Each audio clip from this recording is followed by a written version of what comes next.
Juscelino Kubitschek de Oliveira foi um dos presidentes mais populares e influentes da história do Brasil. Seu governo, entre 1956 e 1961, ficou marcado pelo desenvolvimento econômico acelerado, pela construção de Brasília e pelo famoso lema, 50 anos em 5. Mas antes de chegar à presidência, JK percorreu uma longa trajetória. Ele nasceu em 12 de setembro de 1902, na cidade de Diamantina, em Minas Gerais. Filho de uma professora e de um caixeiro viajante, perdeu o pai ainda criança e foi criado em condições modestas. Formou-se em medicina pela Faculdade de Medicina de Belo Horizonte e exerceu a profissão antes de ingressar definitivamente na política. Sua ascensão política começou durante a era Vargas. Foi deputado federal, prefeito de Belo Horizonte e, posteriormente, governador de Minas Gerais. Como governador, destacou-se pela construção de estradas, usinas e obras de infraestrutura, criando a imagem de administrador moderno e eficiente que o acompanharia por toda a carreira. Em 1955, candidatou-se à presidência da República pela aliança entre PSD e PTB. Sua vitória, porém, não foi aceita pacificamente. Setores da oposição e parte dos militares tentaram impedir sua posse, alegando que ele não havia conquistado maioria absoluta dos votos. A crise só foi resolvida graças ao movimento de 11 de novembro, liderado pelo general Henrique Teixeira Lott, que garantiu respeito ao resultado eleitoral. Assim, em 31 de janeiro de 1956, Juscelino Kubitschek assumiu a presidência da República. Desde o início de seu mandato, JK deixou claro qual seria sua prioridade: promover o desenvolvimento econômico do país. Para isso, lançou o chamado Plano de Metas, considerado o principal programa econômico de seu governo. O plano possuía dezenas de objetivos distribuídos em áreas consideradas estratégicas para o crescimento nacional: energia, transportes, alimentação, indústria de base e educação. Acima de todas elas estava a chamada meta-síntese, a construção de Brasília.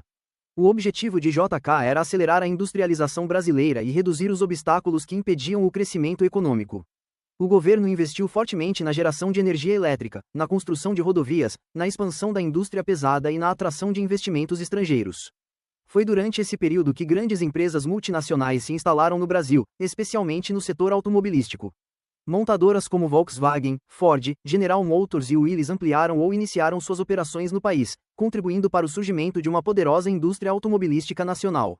O crescimento econômico foi expressivo. Entre os anos finais da década de 1950, a produção industrial brasileira aumentou significativamente, com destaque para os setores mecânico, elétrico, siderúrgico e de transportes.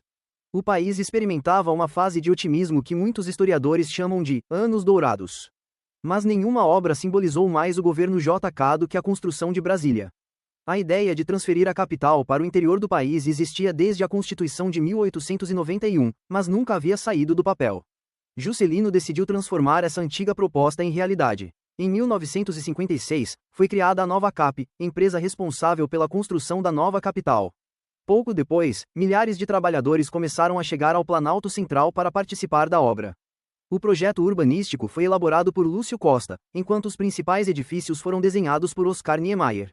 Em um prazo impressionante de apenas 41 meses, uma cidade inteira surgiu no coração do Brasil.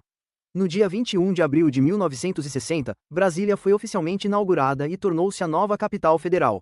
Para JK, a cidade representava não apenas uma mudança administrativa, mas também um símbolo de integração nacional e de ocupação do interior brasileiro.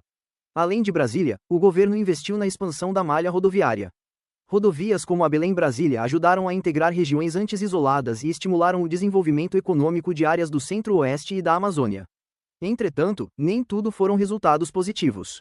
O crescimento acelerado teve custos elevados. Grande parte dos investimentos foi financiada por empréstimos externos e pela emissão de moeda. Como consequência, a dívida externa aumentou e a inflação voltou a crescer nos anos finais do governo. O próprio Fundo Monetário Internacional pressionou o Brasil por ajustes econômicos, mas JK preferiu manter seu programa desenvolvimentista. Além disso, críticos apontavam que o desenvolvimento beneficiava principalmente os setores industriais e urbanos, enquanto muitos problemas sociais permaneciam sem solução, especialmente no campo. Apesar dessas críticas, Juscelino deixou a presidência em 1961 com grande popularidade. Seu governo havia transformado profundamente a economia brasileira, ampliado a industrialização e criado uma nova capital para o país.